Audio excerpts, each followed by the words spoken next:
There is a fifth dimension, beyond that which is known to man. A dimension of sound. For the 150th time, you are not getting out of here. Please let me finish the Count of Monte Cristo. A dimension of sight. No change at all. What? I think I look fine. A dimension of mind. Next stop, the Twilight Zone.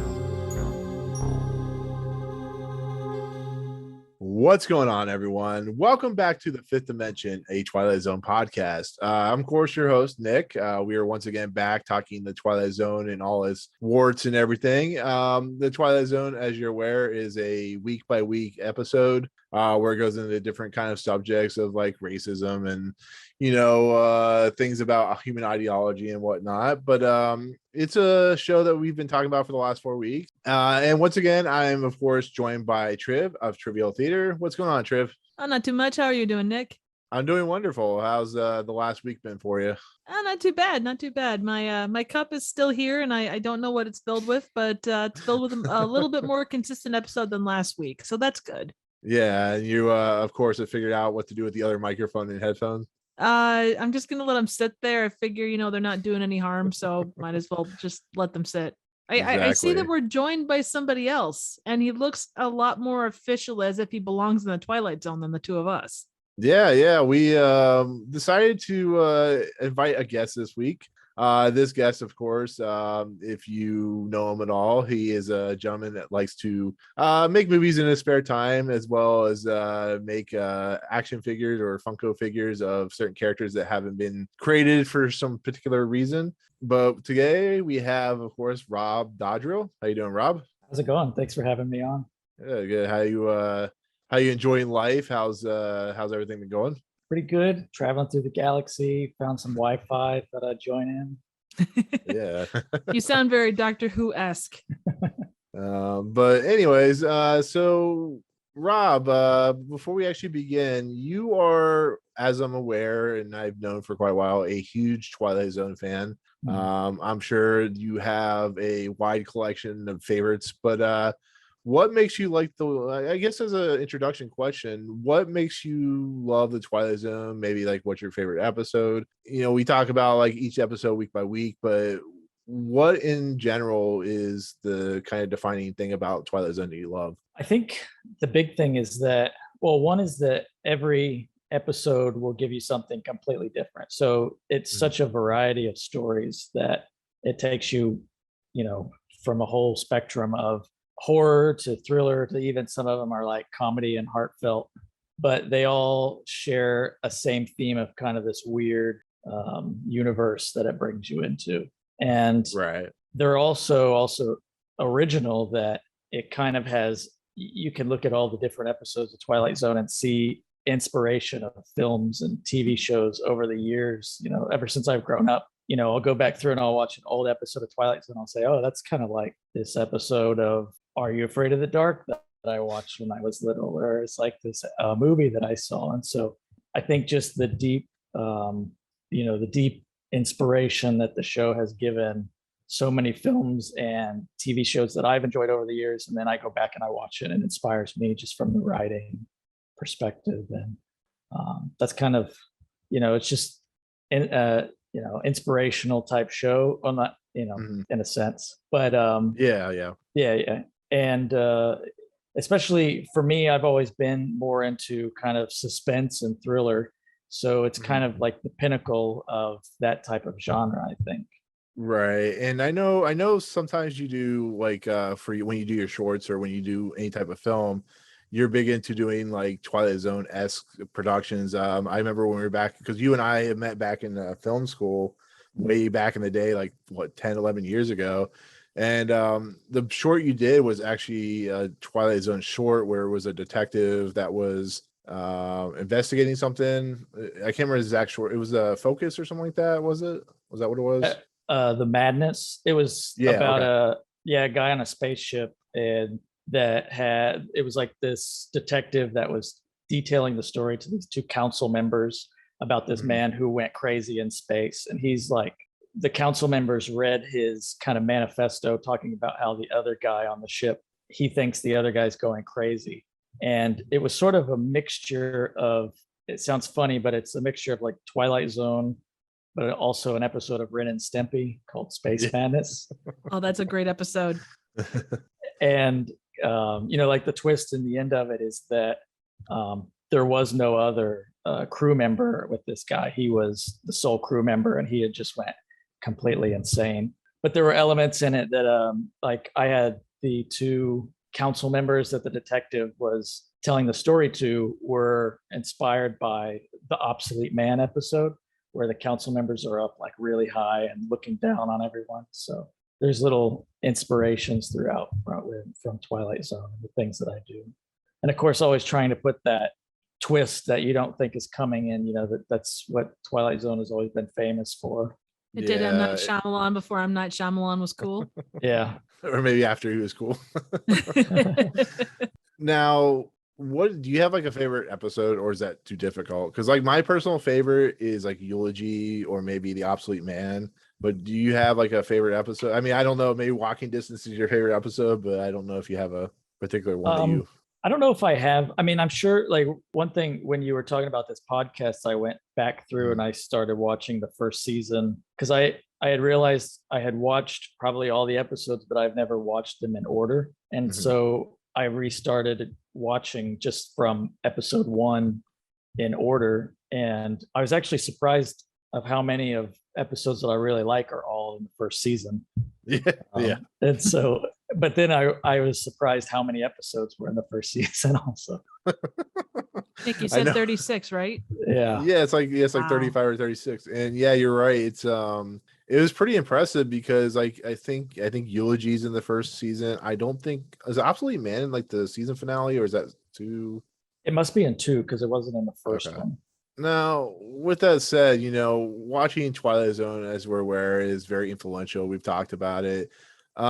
Today we're actually talking about Walking Distance, which is considered probably for a lot of people, if you ever read, I'm sure you've read this too, Rob, and I'm sure Triv as well. The Walking Distance episode is considered one of the top 10, strangely enough, episodes of all time. It's always in top 10s. It's always considered one of those episodes that is just really special to a lot of people. And Triv, you do a lot of trivia, with your channel and whatnot, but there's a hell of a lot of trivia for this episode.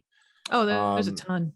Yeah, it's crazy, dealing between like Ron Howard's in the episode, and Rod Serling is very much recreating his childhood in a lot of ways. Actually, I was looking through the compendium, and there's a lot of stuff about, how Rod Serling took a journey down MGM Street or whatever, and he used a lot of the Spirit of St. Louis content, the sets and stuff like that. It was crazy how much trivia. So of all the episodes that you picked first, Rob, was Walking Distance one of those you just remember fondly, or because it really is important, but I just was curious why, because there's many episodes you could have chosen first. I didn't know if this one was special to you or not. It's always been one of my favorites, and it became a favorite later after I'm originally from Wichita, Kansas, and when I was younger and lived there, I never really thought too much of the episode, but it wasn't until I moved away from home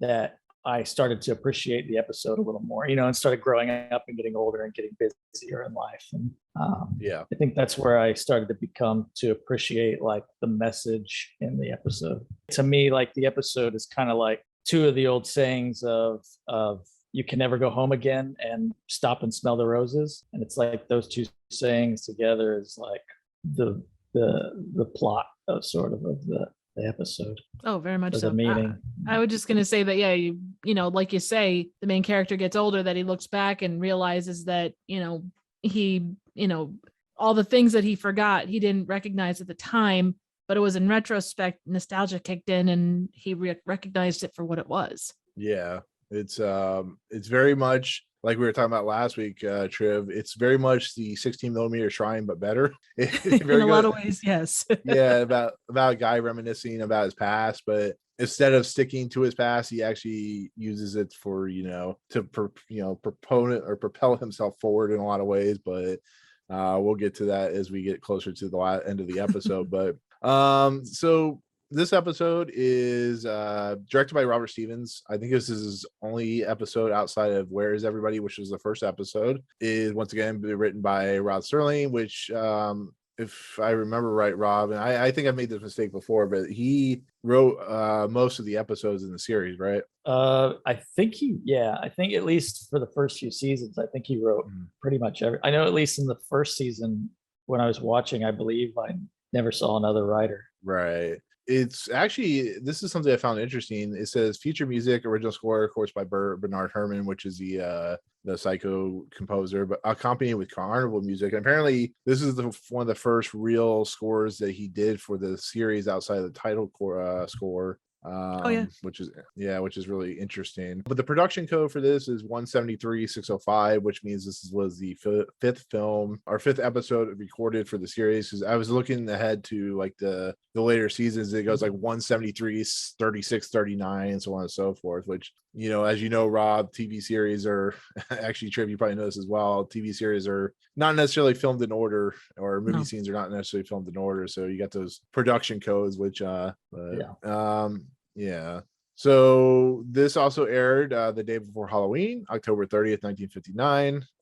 So this was their quote unquote Halloween episode, and it stars Gig Young as Martin Sloane, Frank Overton as his dad, Robert Sloane, Irene Tedrow as Miss Sloane, of course Ron Howard is the Wilcox boy, and you know him from his little kid that runs away. Byron Foulger, who plays Charlie, Sheridan Comerate, who plays the gas station attendant, Joseph Corey, who plays the soda jerk, and so Rob, you said you were a huge fan. Like later on, is there what was your initial thoughts before you started watching? Because like, how long has it been since you watched this episode? It is kind of an odd one. I mean, if you really think about the scope of what people think of when they think of Twilight Zone, that this would be one that's always in the top 10, and that feels like such a good Twilight Zone episode because it's not anything that you'd really think of other than sort of like a time travel element to it. But it's not really anything you'd think of immediately if somebody were to say, can you describe what Twilight Zone is or what a Twilight Zone episode is?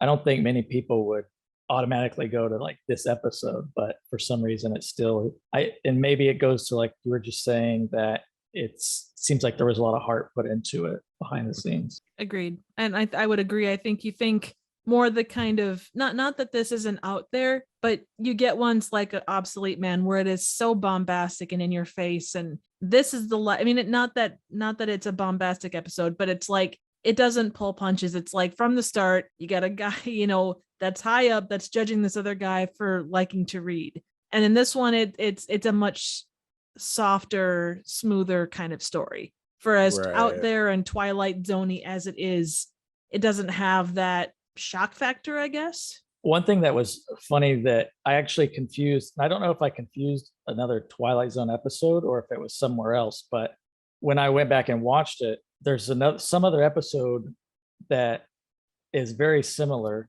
and I think it's Twilight Zone, where they go back to a town, but it's like the school catches on fire and the teacher is caught in the school, and the guy that goes back in time ends up trying to save the teacher.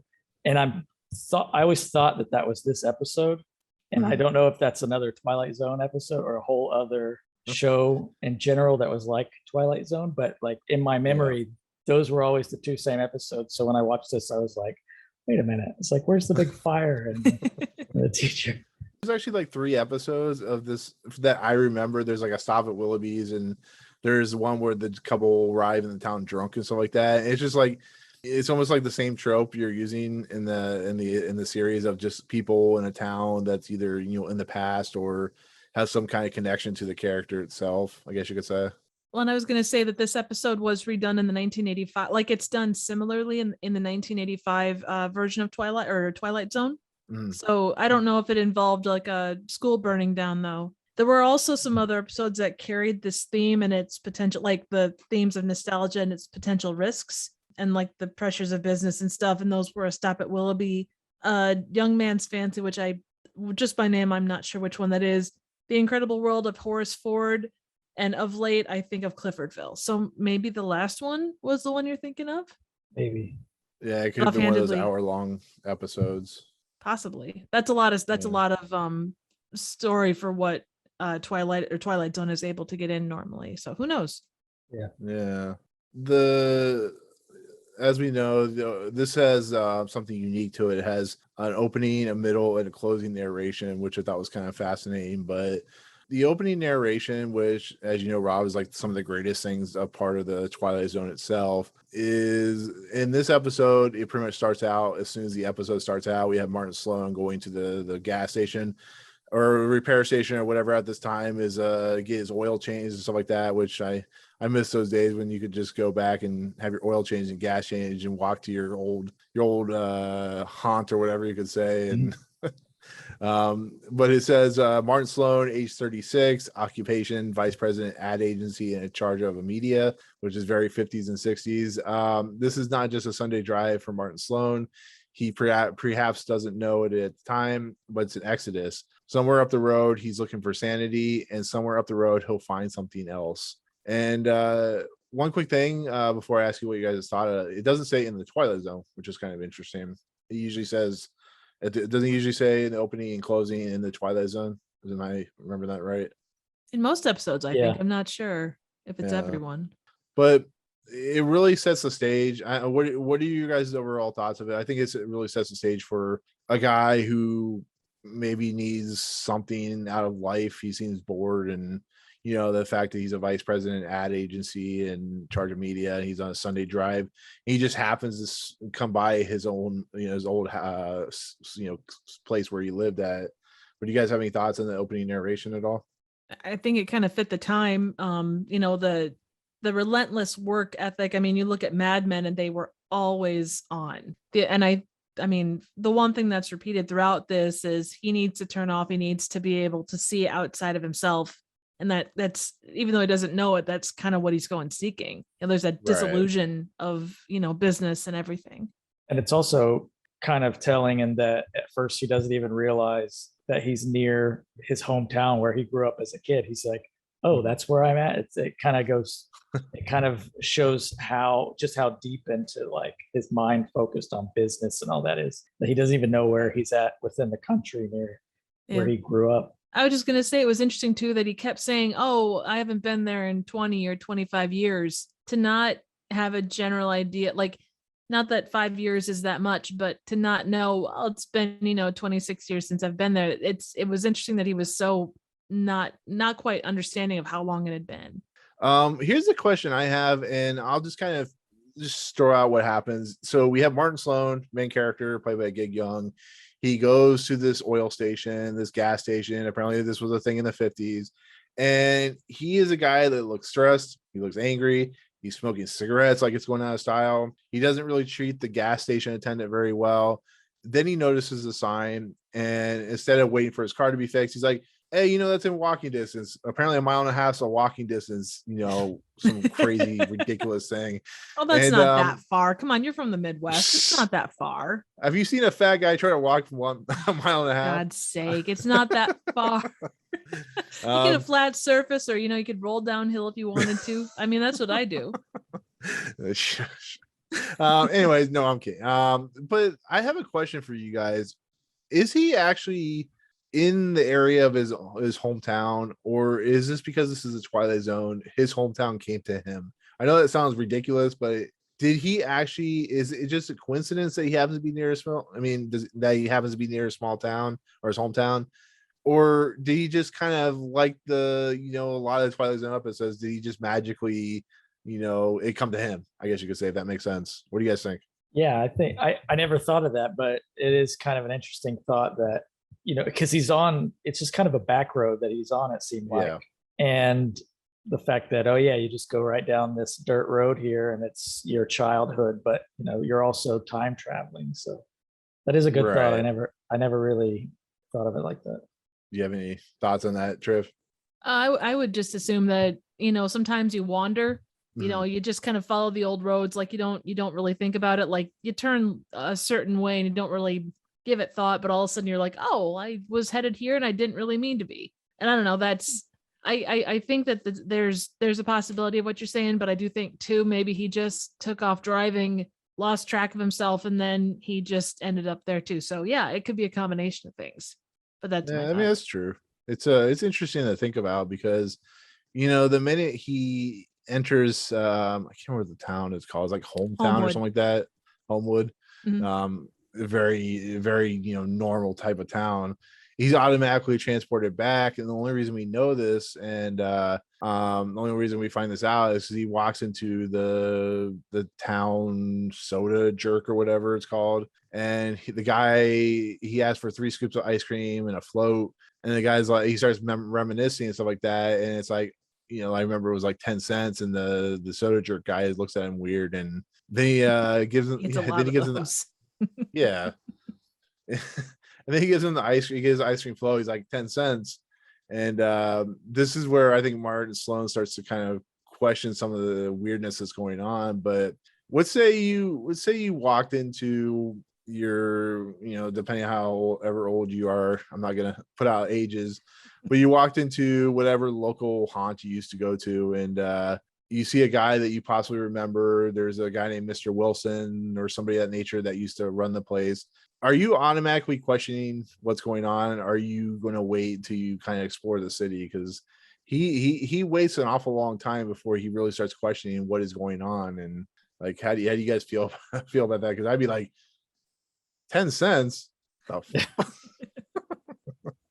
It could be that that it is like a small town and he's from New York, so automatically maybe he's just like, oh, well, I guess this town is still this small town where everything's cheap. And I think they did a good job by not showing, what was his name, Mr. Wilson, you said? That was, yeah, because he mentioned that he was dead, and then the camera goes up and you see the door open and you see that he's sleeping in that chair. And but he doesn't notice that, because that would have been the one thing that if he saw that would have told him. So by him not seeing that, it was kind of like putting it off a little bit, I think. right. But I don't know. I mean, I guess I wouldn't have automatically.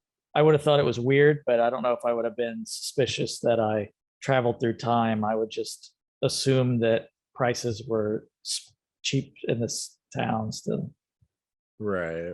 I could see it going both ways. There's a town not very far from here that up until a couple of years ago had 5 and 10 cent parking meters that were good for all day. Nice. So to that extent, yes, I would have. The way he drops exposition from the very beginning, and obviously he needs to, but I would have started to have been like, okay, what's going on? Because there was, I don't know, to not recognize the guy. And maybe I'm looking at this from, God view of, oh, well, what about this? And what about that? But that big a part of your childhood, I could still, look at the people that were at my own hometown local haunt. I remember their names. I remember a good chunk about them. So to not remember the main soda jerk guy that served you up, I guess I would have been like, you look really familiar. Are you related to, whatever the person was or whatever? But that's another thing entirely. So yeah, it's interesting what this episode, I guess, entailing, as we move along with the episode, is it's a story about how we view life in the moment. And like with the 16 millimeter shrine, I'm going to keep going back to that because it has a very similar theme. Looking back in your past could not necessarily be healthy for you, I guess you could say. And this is a guy maybe that needed that, but in the end, we see what happens to him as we get to the end of the episode, and it's not necessarily good. But we move into a scene which he starts talking to a kid, but the kid ends up being played by, of course, Ron Howard, which I completely forgot about. So that kid Ron Howard was in a lot of stuff when he was younger. It was pretty crazy. I think this was it was either his first or one of his very first appearances in anything. It's ironic when you see, it's like, man, that guy is so old now. And it's like, oh, he used to actually be young at some point. So same thing could be said of us. I'm young. I don't know. I don't know what you're talking about. I never age. But you look good for 84. I'm never gonna forgive Ashley for that one. You're the one that brought it to my attention. She didn't. I know. But this is where stuff starts to come a little interesting for Martin himself, and this is where the story starts kind of unfolding upon itself. But Martin walks around the city. He's constantly conversing with the townsfolk, especially a woman with her child or something like that was trying to. He somehow gets him out of a tree, which I thought was kind of funny. Olden days with trees and people trying to jump out of trees and stuff like that. But he also, this kid runs into the house like freaked out because Martin says, "Oh, I'm Martin Sloane." He's like, "You can't be Martin Sloane. Martin Sloane lives in the house across the street." And it's just really, there's some really funny, really 50s and 60s stuff that you start learning about, as you watch it and so on and so forth. Or I'm sorry, 30s and 50s stuff and how they talk and stuff like that. And so he finds himself in the town square and he's talking about how he wrote on the what the hell is that called? Gazebo. Gazebo. Yeah. And he realizes that it's himself. And let's say you walk into your town that used to be your small city or wherever you're from, and you somehow see yourself in a predicament that you remembered. Would you run out of the town screaming, or would you try to give him Apple computer numbers or Facebook pointers for stock market? What would you guys do? Well, we could see how well it worked for him when he tried to tell, trying to force that information around onto someone that doesn't understand the position you're coming from, especially when it's, not detailedly explained. And even if you were to bring evidence, I don't think unless someone is incredibly forward thinking and, is into that, I don't think that you're going to get it, especially when you're talking to someone who's like 12. I mean, you could try to convince him to tell George Lucas when he grows up not to make not sell Star Wars to Disney. Not even for what, $4.4 billion was it? Yeah, which you gave all that away, you son of a bitch. I always think that it's a good rule just to, at any child you see, just to run at them screaming at the top of your lungs. That's like an everyday rule that I think, like if you're in Walmart and you see a kid down the aisle, just turn and scream and start running after them. I think that's a solid rule of thumb. I like it. I'm gonna start going. You start going, Rob. I know you. You're younger self. I gotta give you Apple tips. You just grab the shoulders and say, "I'm you from the future." Oh, Lord almighty.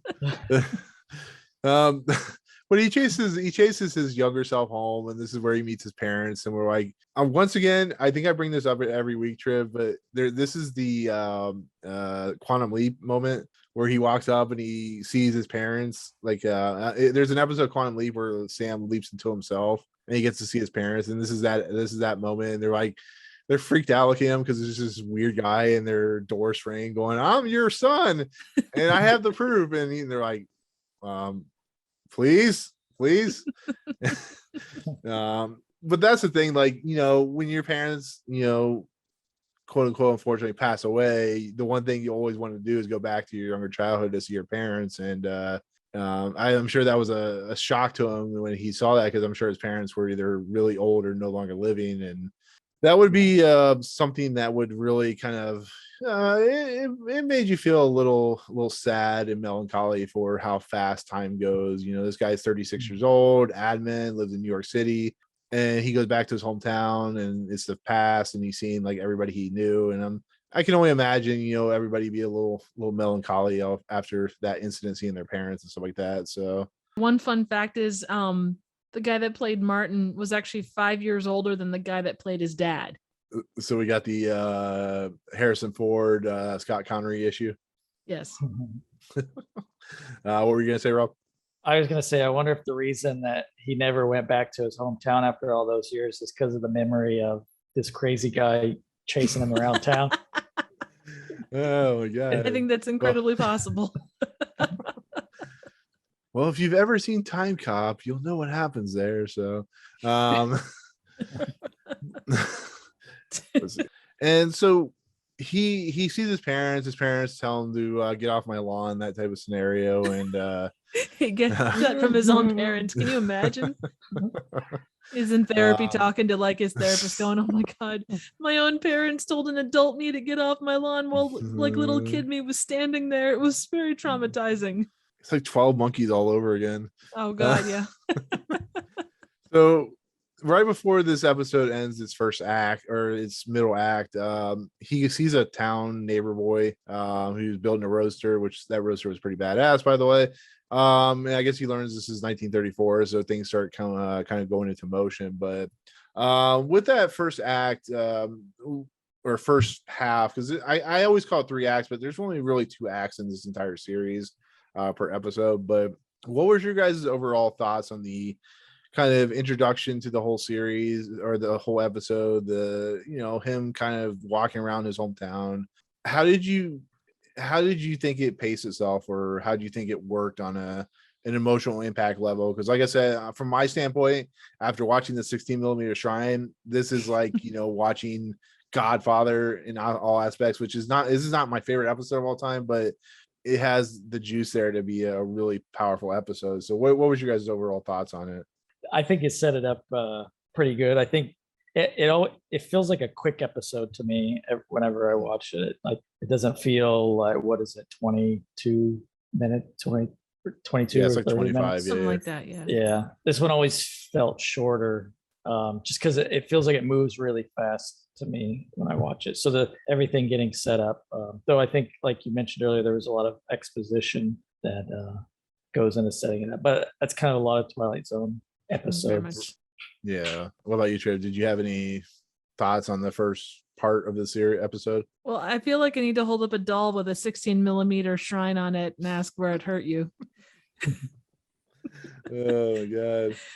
No, it's a well put together episode. The one thing I noticed, and I think it works, he goes back and forth between understanding that things are not as they're supposed to be and like not seeming to understand that things aren't where they're supposed to be. Like he just kind of doesn't barge in on his parents by any stretch, but he kind of like expects them to know that it's him, even though they only know their son is, whatever age he is, because he runs into multiple ages of his self. And that's always interesting to me, that he, and I guess that's any human nature. Like you try and find the most logical explanation about what's going on. And, you're like, oh my God, there's me at, 6 or 10 or 18. And then it's like, oh, my parents, yay, they're going to know me. Right.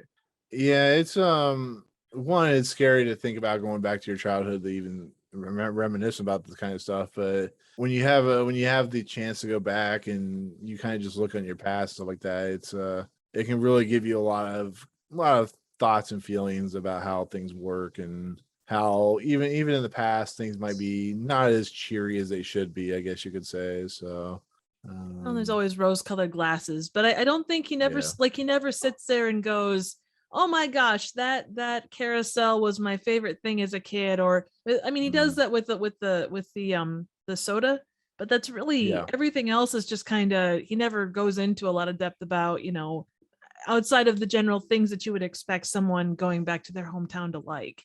He doesn't rave about how great he was in high school or any of that stuff. I never even thought about that. The fact that he never really puts himself out there as like, oh, it's the greatest.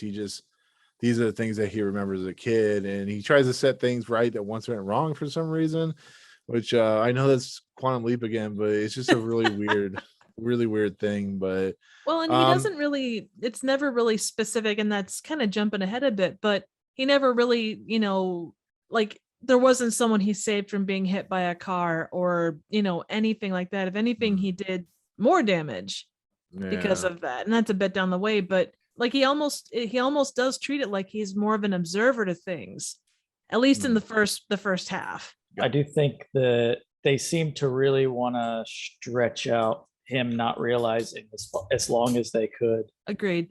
100% agreed. Whereas like it would have felt, there was so many things that happened that you think, oh, now he's definitely going to know that he's back in the past. But then he just kept, oh, well, that can't be right. And he's got someone's got to hold up a giant sign. Yeah. Until it's like, what year is that car over there? And even then. Just throw a newspaper in the trash can. He'll pick it up and look at the date. I'm actually surprised they didn't go with that trope. It was kind of nice to not have that, because that is kind of the universal trope. So when the episode returns from commercial, which, as we're aware, it was probably like cigarettes and cat litter or something like that. cigarettes, cat litter filled cigarettes. It was early Muppet. It was early Muppet promotions. Exactly. There is the unusual mid-credit or mid narration from Rod Serling, which I couldn't find any reason why he would do this, but he did it for 4 episodes that he did. And it reads, a man can think a lot of thoughts and walk a lot of pavements between afternoon and night. And to a man like Martin Sloane, to whom memory has suddenly become reality, a resolve can come just as clearly and inexorably. I don't know if I pronounced that correctly. As stars in the summer night, Martin Sloane is now back in time, and his resolve is to put in a claim to the past. So, is this in essence? Do you agree that this guy is realizing what's going on, and he's going to try and fix something, or what do you think this is saying?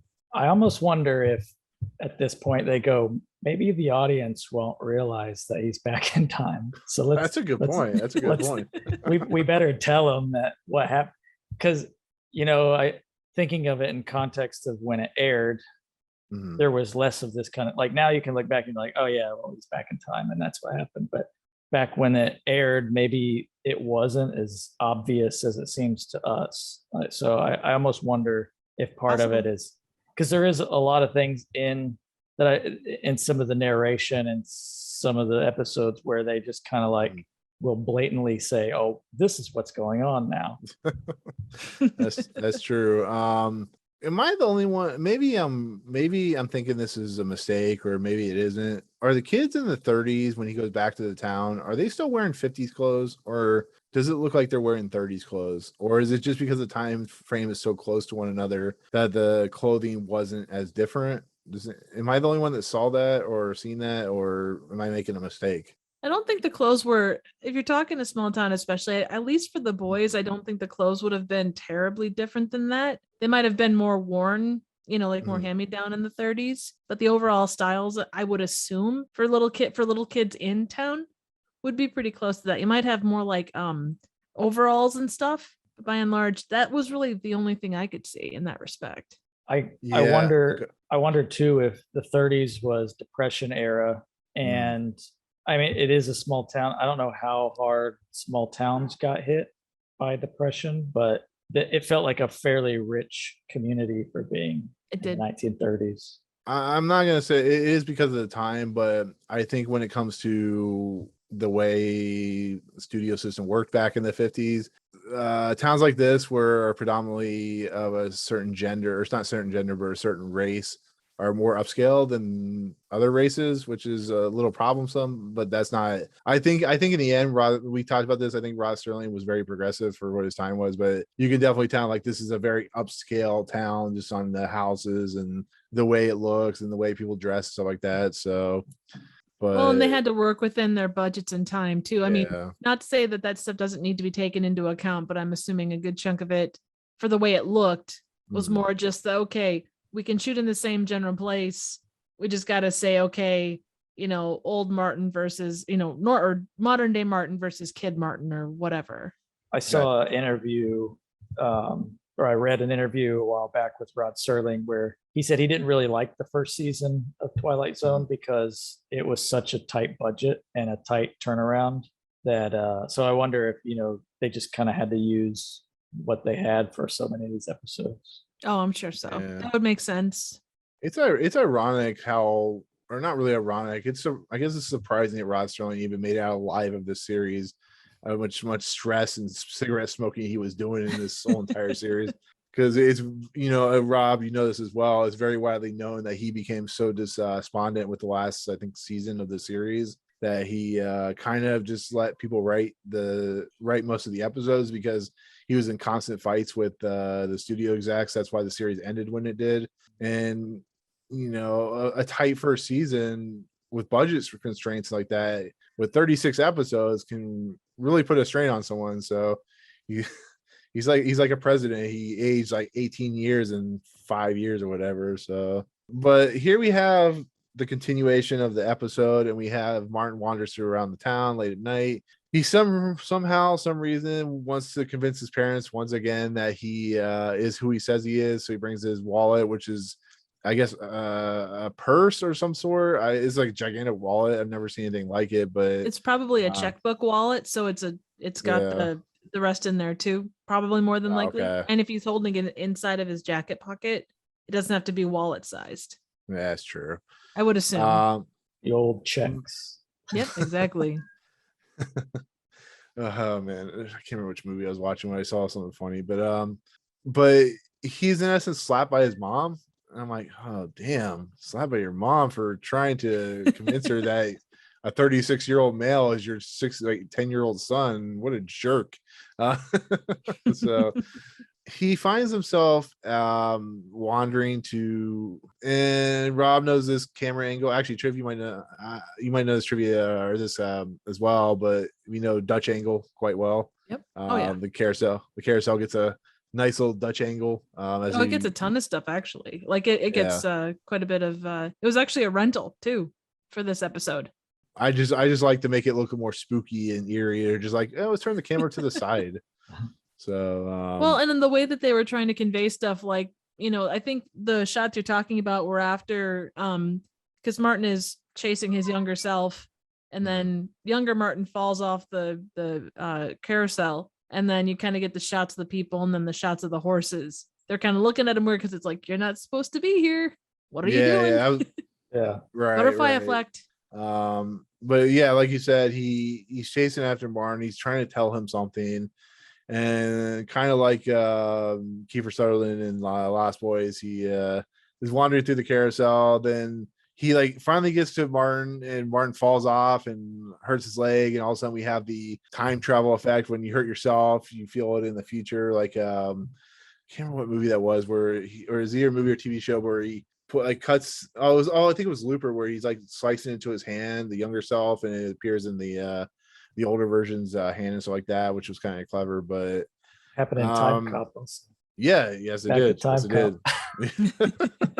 When he gets hit in the face and you see just the scar appear and stuff like that. But it's a little creepy, a little unnerving, because the cop is holding the kid. He's trying to explain to the cop who this is, blah blah blah, and he's taken away. And then of course we have more exposition of Martin talking to himself about, certain things. And this is when his dad approaches with his wallet, or his checkbook wallet, and basically he talks to him, kind of realizes that Martin is his son, realizes what's going on, which is kind of a nice, kind of not only somber, but kind of a sweet moment where he gets to talk to his father. But his father reminds him that we look back on the past, but we're always should look to our present and our future, and how we represent ourselves, which is a very potent, I think, is the best part. I think that I don't know if you guys agree, but that segment right there where he's talking to his father, and his father's giving the father talking about, how things work and how life is fleeting and stuff like that. I think that's the most important and powerful moment of the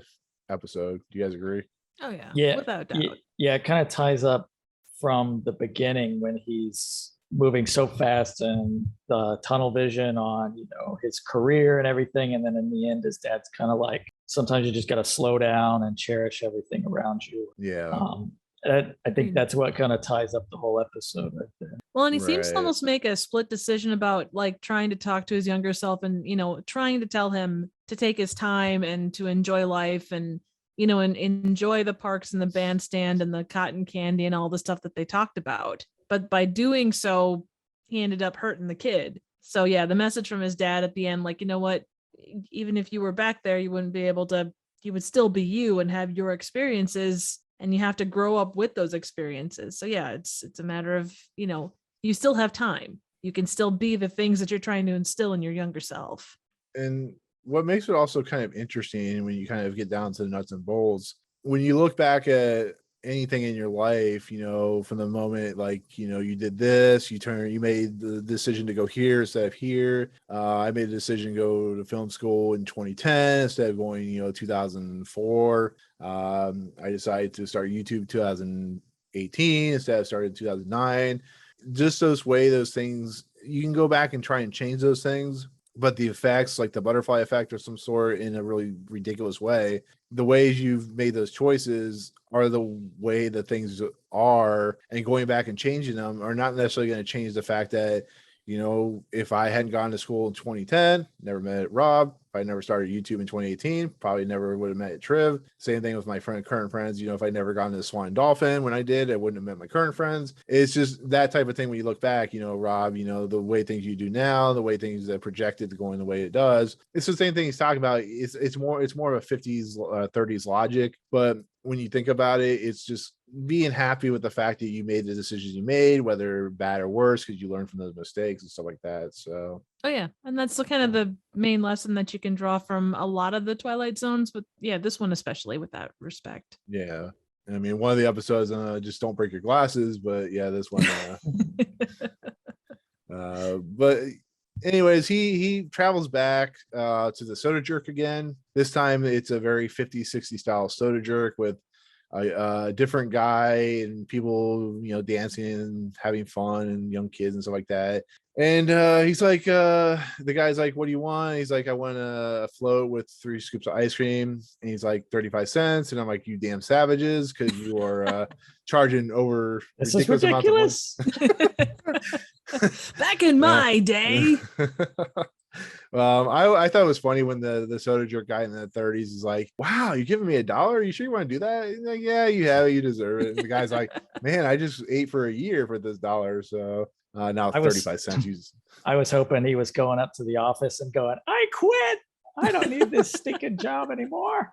I did wonder because the dad brings up how the serial numbers on the dollar or on his money when he was looking through his wallet weren't from the years where they could, they were from future years. That poor soda jerk is going to have this $1 from 1957, and they're going to be like, okay, well, this is clearly fake. Your ass is going to jail. The best part is like, you have a license that expires in 1960. That's like 25 years from now. I started laughing, but he leaves. He doesn't take the ice cream. That poor soda jerk doesn't get his 35 cents or whatever it is, and he decided to go on a diet because he had been eating too much ice cream. Yeah, too much cotton candy. Yeah. Although I did kind of wonder with that, because he does say, oh well, he decides not to take it. I guess to some extent letting go of his past. Yeah, it's ironic because when he goes back to the his car that's now officially been re-oiled and regassed or whatever, he lights up a cigarette and just kind of wanders off on his career. And I wonder if he is a much better person now. I wonder if he was going to go back to Homewood or whatever that town is, or is he going to travel? What is he going to do from here on out? It's a very interesting idea to think about, but I wonder if the guy at the gas station was wondering where he was for 2 days, because he's like, this guy just left his car here and didn't come back. I wonder if I was actually wondering if he was just gonna give all that money to that guy. He's like, here, just have it and just drive off into the sunset as his car breaks down or something like that. So, but as he's walking to his car, he now has a limp, which is really interesting. Of course, because this is apparently time travel movie, the mechanic doesn't recognize that it's just a normal thing he's probably seen before, as the guy walked away. But the closing narration, it says Martin Sloane, age 36, vice president in charge of media, successful in most things, but not in the one effort that all men try at some time in their lives, trying to go home again. And also, like all men, perhaps there will be an occasion, maybe summer night sometime, when he'll look up from what he is doing and listen to the distant music of the calliope. This is a very 50s dialogue as well, and hear the voices and the laughter of the people in the places of his past, and perhaps across his mind they'll fit a little errant wish that a man might not have to become old, never outgrow the parks and the merry-go-rounds of his youth, and he'll smile then too, because he'll know it is just an errant wish, some wisdom of memory, not too important really, some laughing ghost that crosses man's mind that are part of the Twilight Zone. What I was thinking about when I was reading the first part is, how old was Rod Serling when this episode came out? He was born in 24, 34, 50, 44, 54. He is literally the same age as this character when this episode came out, which is really interesting.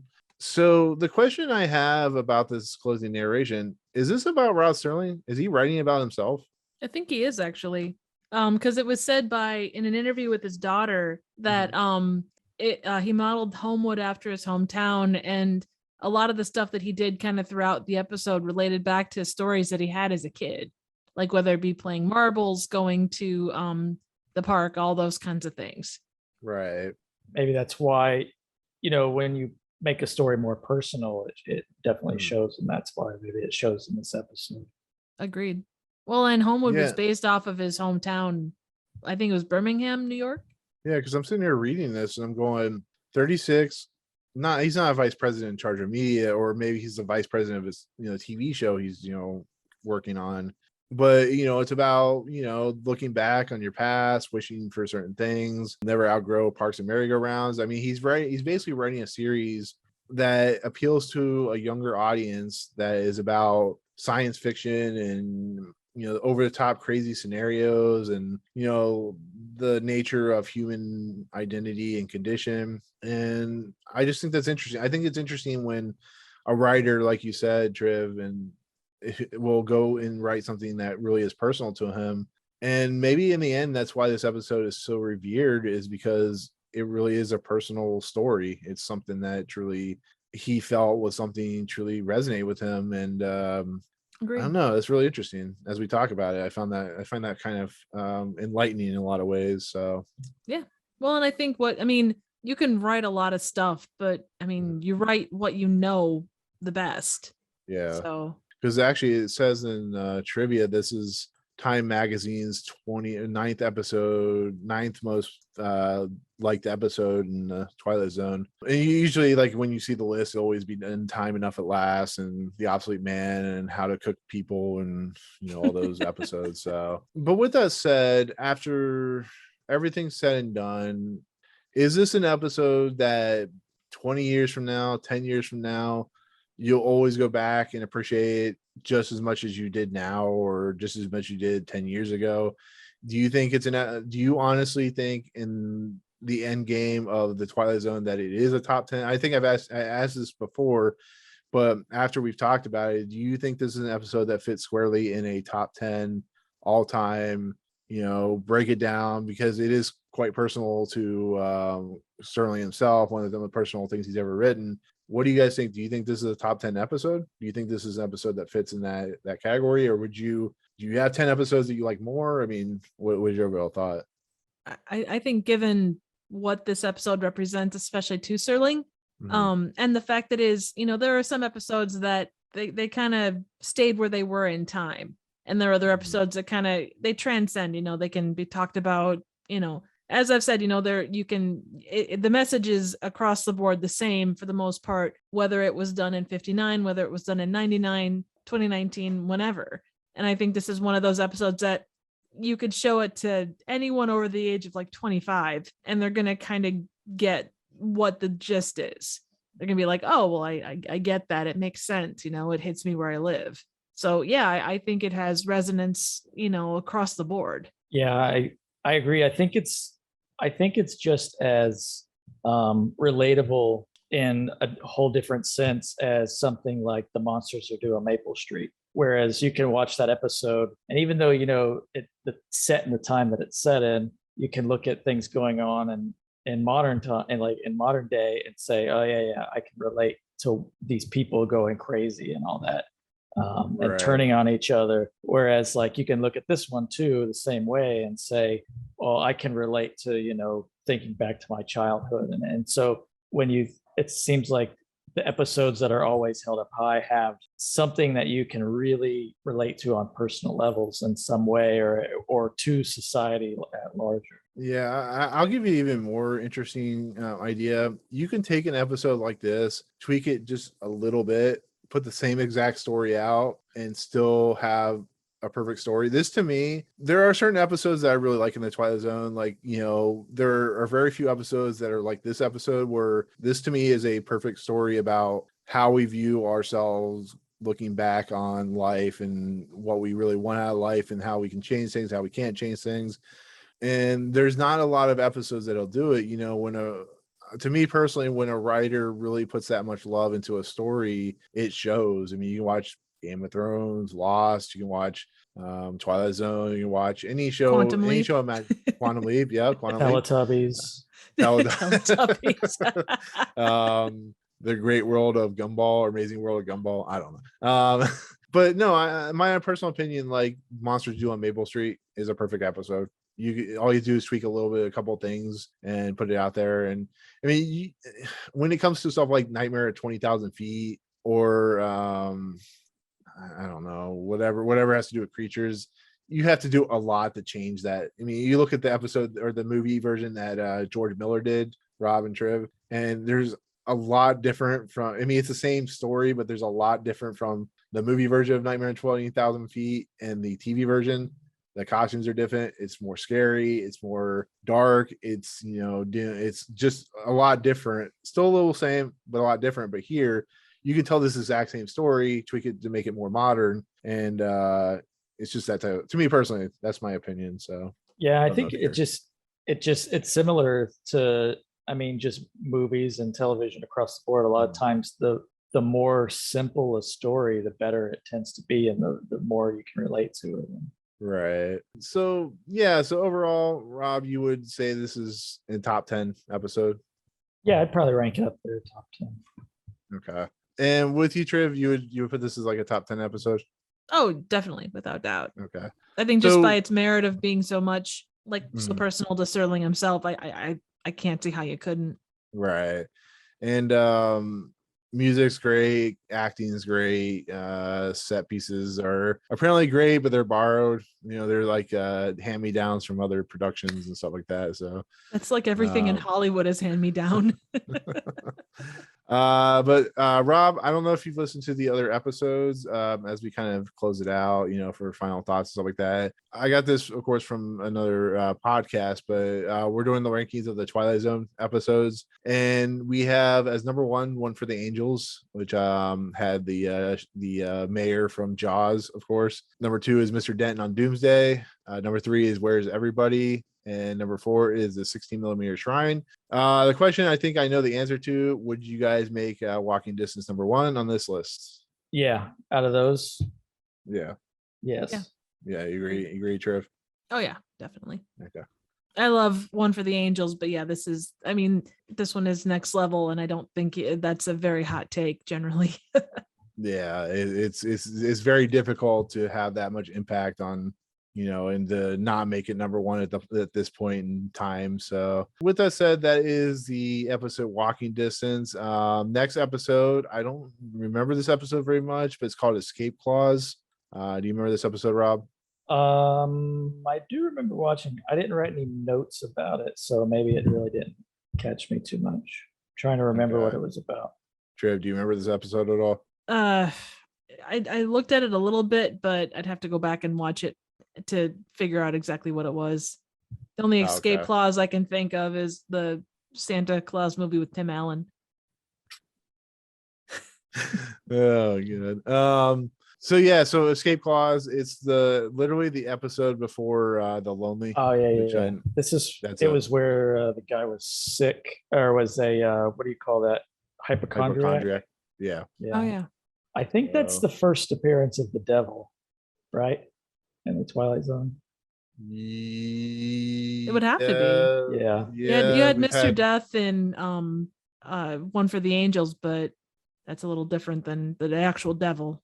I mean, I think the devil wrote 16mm Shrine, but I could be wrong with that. Seriously, what did 16mm Shrine do to you? Honestly, it's such a bad episode. Hey, we had some good discussion about that, so I don't want to hear that it doesn't. Yeah. You just need something to bash on. I know. Well, we have plenty of those episodes, especially in season 5. So it goes without saying. Or season. You get me started on the what is it? Jesselyn? No, the Jezebel. I don't remember that episode at all. Anyway, she turns into a panther at one point. It's weird. God. So with that said, new number 1 is Walking Distance, definitely deserved. Number 2 is One for the Angels. Number 3 is Mr. Denton on Doomsday. Number 4 is Where Is Everybody? And number 5 is 16mm Shrine. So with that said, is there any closing thoughts, anything else you guys wanted to talk about on the episode before we head out? I don't want to leave anything not unearthed. I've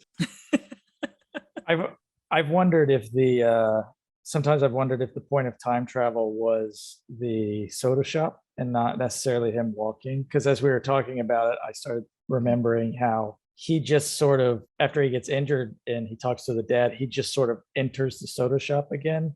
Mm. And it sort of feels as if he didn't go through any of the stuff that we just saw. And then I think again about how the guy at the gas station doesn't seem like he's been gone for a long time. So I wonder if this time travel that happened was like to him a few days, but it was actually instantaneous. And when he walks into the soda shop and he experiences the time travel, but then he jumps back to walking into the soda shop again, like seconds later, and he's back in present day. Something I was just thinking of as we. I think that makes a lot of sense. Yeah, there's I'm gonna go to Stephen King real quick. There's a book and it was turned into a TV series. But it was 11/22/76. 63. Or 63, but it's the same kind of like concept where he travels to 1950. 59. It's not 59. And when he comes back, it's like the time never went forward. It's like it almost stops, stands still, and then it repeats itself. Like, it resets itself. So that's actually a good possibility that the soda jerk shop or the soda shop was like a time vortex of some sort in a lot of ways. Yeah. Maybe that's the door. That's the door on the edge. Yeah, it's it cost him 10 cents to come in and cost him 35 cents to leave. Like, I can't let you go back to the past without paying 35 cents. Well, he kind of forward paid it a bit when he paid the guy $1. I mean, I don't know how inflation would work back then, but it's kind of relative. Yeah, that's actually a good. We got to talk about that, Rob, before we head out. So, talk about how you, like I said earlier, the Rod Serling figure is not out for Funko. It is a crying shame because they can make a lot of money off Funkos from Twilight Zone. Are you willing to talk about how you created this? Because Triv, can you see this thing? This thing is badass. This is his own creation. Oh, that is cool. Yeah. Wow. Is it 3D printed? How did you do that? No, so I don't collect a lot of pops, but I do have the Hitchcock one that they released, and I've been waiting for them to do a Serling, but they just haven't done any Twilight Zone at all. So every time Nick would send me new Funko Pops, if there was a Marvel or whatever, I would go, I just broke it. Damn. No, Rod Serling. I just took it off the stand. Okay. So anytime he would send me something about Marvel, I'd be like, but yet no Rod Serling. So anyway, I got tired of it and I was like, I'll make my own. That is so cool. I just Googled as many pops as I could, trying to find the right parts. And the head is Johnny from Schitt's Creek, I think is his name. And the body was from the JFK pop. Wow. And JFK, I was telling Nick, JFK had a little vest, so I had to go in and kind of carve it out. But oh my God. I did find that it's one of the Royal Family pops. I forgot which one, but one of the Royal Family has the same body, but he doesn't have the vest. So if anybody wanted to make one, I would suggest the Royal Family. And then I made a little cigarette in his hand. God, that is so cool. And then my wife painted the expression on there, and I just spray painted. And it's black and white. I got my things at the black and white, but I spray painted it black and white to match how they have the Hitchcock one. Nice. That is so incredibly cool. And You're then very talented. And then I made the stand, which is just out of some wood. And again, my wife painted the door, and I used a wire to make it look like the door was floating behind him. So wow, when he sits on the stand, it just kind of floats behind him. Oh, that is incredibly cool. Just make sure he doesn't go up against Randall Flagg when he takes a stand. But yeah, it's go ahead. I was just gonna say one other kind of fun piece of trivia. So the Homewood makes a couple other appearances in the Twilight Zone kind of, I guess, like universe.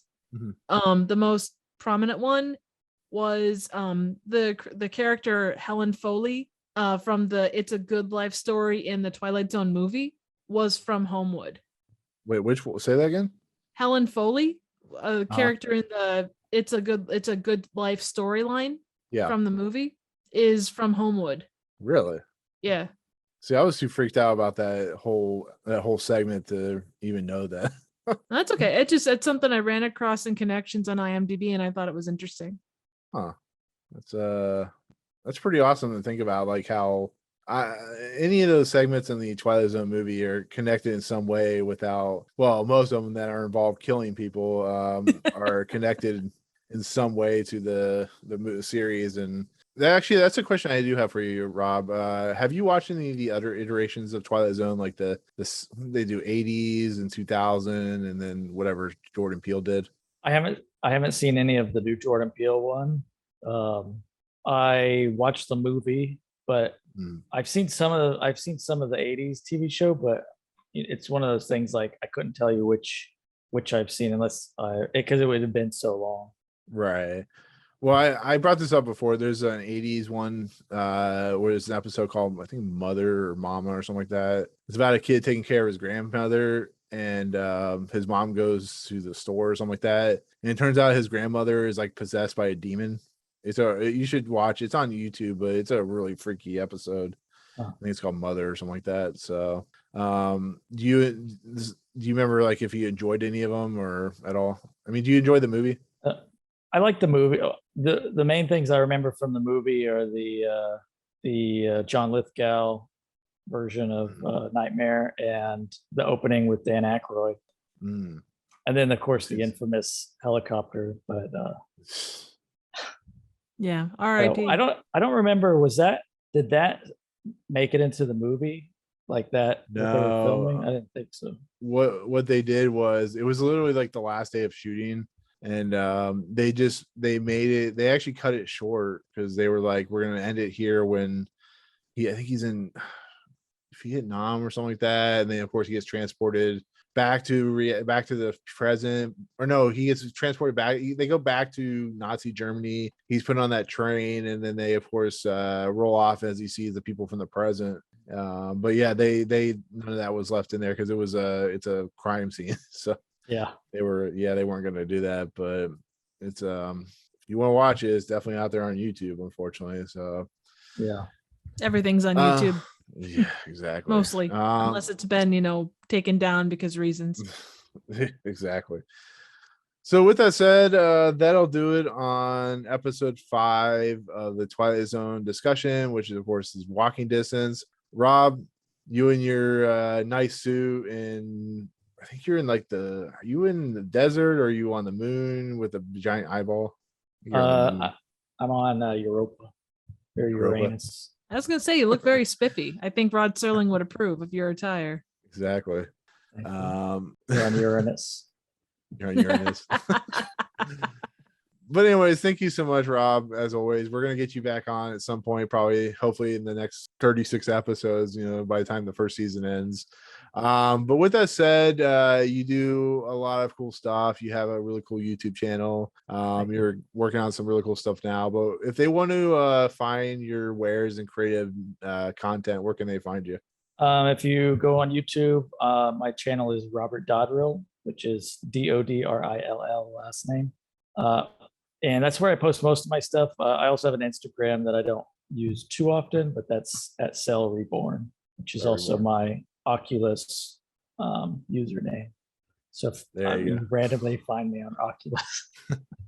But most of my stuff goes to YouTube, and I don't post too often, but I try to post at least a couple times a year, some short films. Yeah, and if you haven't checked it out, he has some really cool stuff. I know you worked with a couple people who showed up in like WandaVision, you said at one point, which was really cool. So yeah, Rachel Thompson, who was Major Goodner, is in probably like 3 or 4 of my shorts, and she's in an action one. If you want to see Major Goodner in a fight inside of a board game store, then it's on there. Yeah. My favorite is still was it the eye of this guy who stares at people. The gaze of Dratso.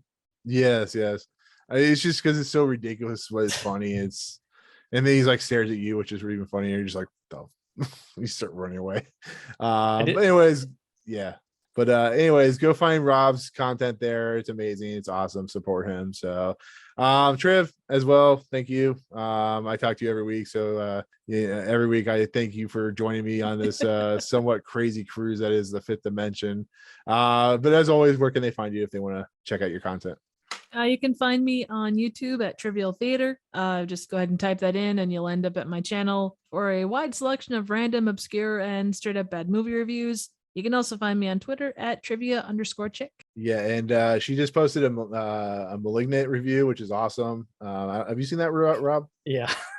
Yeah, that's some good stuff. I like I said, it's some quality content, so definitely check out her content. Me, you know where to find me. I'm at Movie Emporium. I post videos that sometimes people watch, sometimes get interesting comments like shut up and stuff like that, so it's good times. But you can find me at Movie Emporium. What's up? I didn't know you had a YouTube channel. It's amazing, isn't it? It's random stuff. I just post random stuff. Just his stuff is great. You need to go check it out. And as always, Nick, thank you for being here as well. I appreciate it. But yeah, I also have merch if you want to buy something. So with that said, that'll do it. That'll be the end of the fifth episode of the Fifth Dimension, and we will see you guys later in the Twilight Zone. Peace out. You should have done the Vulcan. You should have done the Vulcan thing. You should have been like